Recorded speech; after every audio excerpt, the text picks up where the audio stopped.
हमने समेटा है साहित्य के हिस्सों को, मेरे आपके मन के कहते किस्सों को। नमस्कार, ये है कथा कस्तूरी और मैं हूँ मीरा वर्मा। सुना रही हूँ एक बाल कहानी जिसका शीर्षक है डब्बू लड़की। जिस दिन यह नई लड़की आई थी, उस दिन शीतल मैम ने उसका परिचय योग्य और समझदार लड़की के रूप में देकर सारी लड़कियों की उत्सुकता को खींच में बदल दिया था।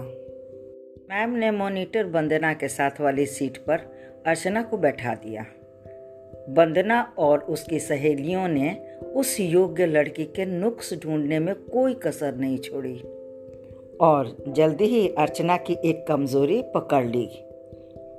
आधी छुट्टी में खाना खाने के बाद जब वंदना और उसकी सहेलियां कंप्यूटर गेम खेलने बैठी तो उन्होंने अर्चना को एकदम बेकार सिद्ध कर दिया। उसे कंप्यूटर गेम खेलने नहीं आते थे। अर्चना ने घर में अभ्यास करने की सोची, पर घर में कंप्यूटर था ही नहीं।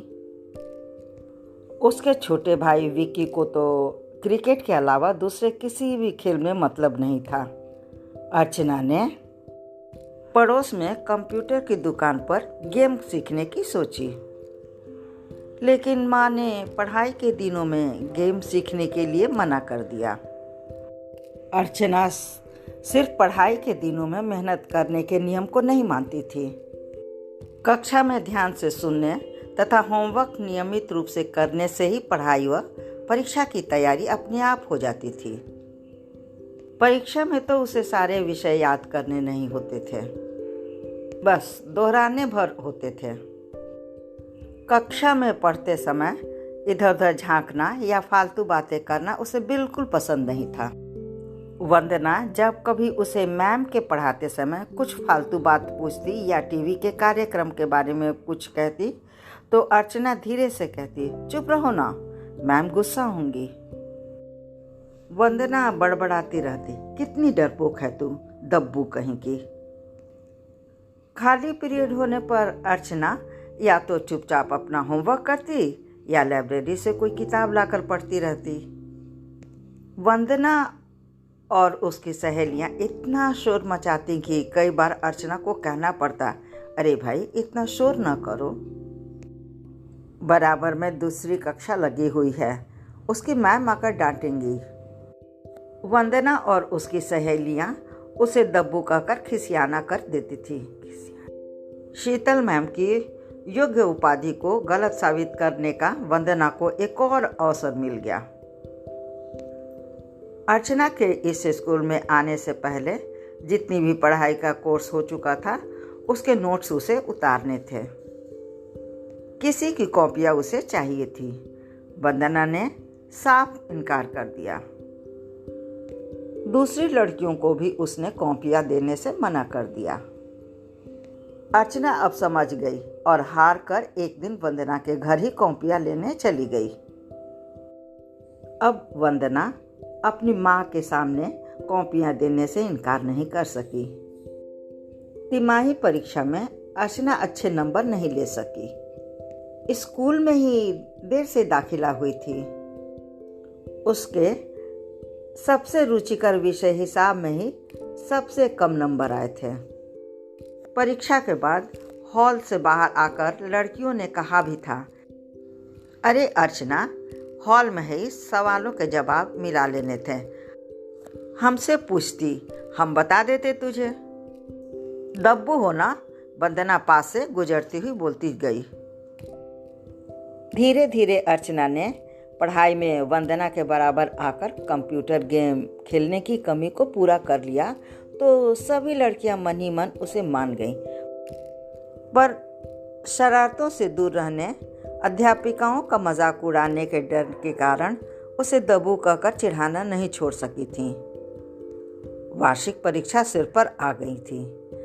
अध्यापिकाएं अपना अपना कोर्स जल्दी से ख़त्म करना चाह रही थीं। चुनाव के कारण कोर्स थोड़े पीछे रह गए थे। सभी लड़कियां अब ध्यान से कक्षा में नोट्स लेती। ऐसे समय में वंदना की बुआ की शादी तय हो गई। बुआ उसके पिताजी की इकलौती बहन थी, इसलिए शादी में जाना और वह भी कुछ दिन पहले ही कुछ बहुत ज़रूरी हो गया था।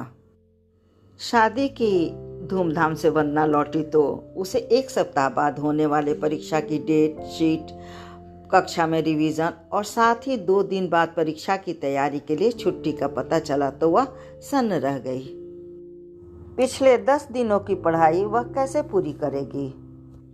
उसने अपनी 3-4 सहेलियों से नोट्स उतारने के लिए कॉपियां मांगी, पर सबने कॉपी देने से मना कर दिया, क्योंकि सबके सामने एक ही समस्या थी।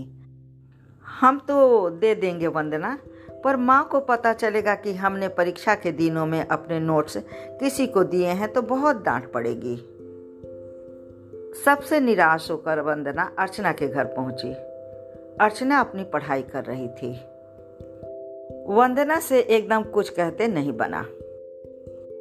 अर्चना ने पूछा, तूने कितने नोट्स उतार लिए हैं अब तक? कुछ कॉपियां बेशक मुझे दे दो, मैं उतार दूंगी। अगर तू पूरा सप्ताह नोट्स उतारने में लगी रही तो पढ़ेगी कब? पर तेरी माँ तुझ पर नाराज नहीं होंगी? वाह, इसमें गुस्सा होने की क्या बात है? मैंने कोई न पढ़ने का बहाना थोड़ी ही बनाया है। फिर जो विषय मैंने दोहरा लिए हैं वही तो तुझे दे रही हूँ। तुम अगर नोट्स न उतार सकी तो परीक्षा कैसे दोगी? कॉपियां देने के साथ अर्चना ने कई आवश्यक प्रश्नों के बारे में उसे समझा दिया। वंदना अब परीक्षा खत्म होने तक बहुत व्यस्त रही। किसी से भी फालतू बात नहीं करती थी। थोड़ी बहुत पढ़ाई की बातचीत अर्चना से अवश्य करती थी। आखिरी परीक्षा के बाद सभी लड़कियां पिकनिक का कार्यक्रम बनाने में जुट गईं। अर्चना को छोड़कर सभी चलने की तैयारी कर रही थीं। तुम भी चलोगी ना अर्चना? अर्चना, माँ से पूछकर बताऊंगी। तुम भी अर्चना, बस डरती ही रहती हो। माँ को बता देना कि हम कल दोपहर पिकनिक जा रहे हैं। इसमें भला पूछना क्या है? है तो दब्बू ही ना, दूसरी बोली। दब्बू अर्चना नहीं है, तुम सब की सब असली दब्बू हो, वंदना ने जोर से कहा। वह अर्चना के पास आ गई थी। दूसरे की सहायता के समय जो डरता है वह दब्बू है, न कि वह जो अपनी चिंता किए बिना दूसरे की सहायता करे। वंदना की आवाज़ भावुक होकर रूंध गई थी। अर्चना ने गंभीर होते वातावरण को एकदम हंसी में बदल दिया। एक तुम लोग ही मुझे दब्बू थोड़े ही कहती हो, मेरी माँ भी कहती हैं। पता है कब? जब मैं विकी को अपने छोटे भाई को शरारत करने के बावजूद कुछ नहीं कह पाती। माँ से शिकायत करती हूँ तो वह भी बस यही कहती हैं, क्या है अर्चना, तू छोटे भाई से भी डरती है, कैसे दब्बू है तू। उस दिन के बाद किसी ने अर्चना को दब्बू नहीं कहा। बस ये बाल कहानी इतनी ही। अगर ये कहानी आपको पसंद आई हो तो इस चैनल को लाइक, शेयर और सब्सक्राइब करना न भूलें। धन्यवाद।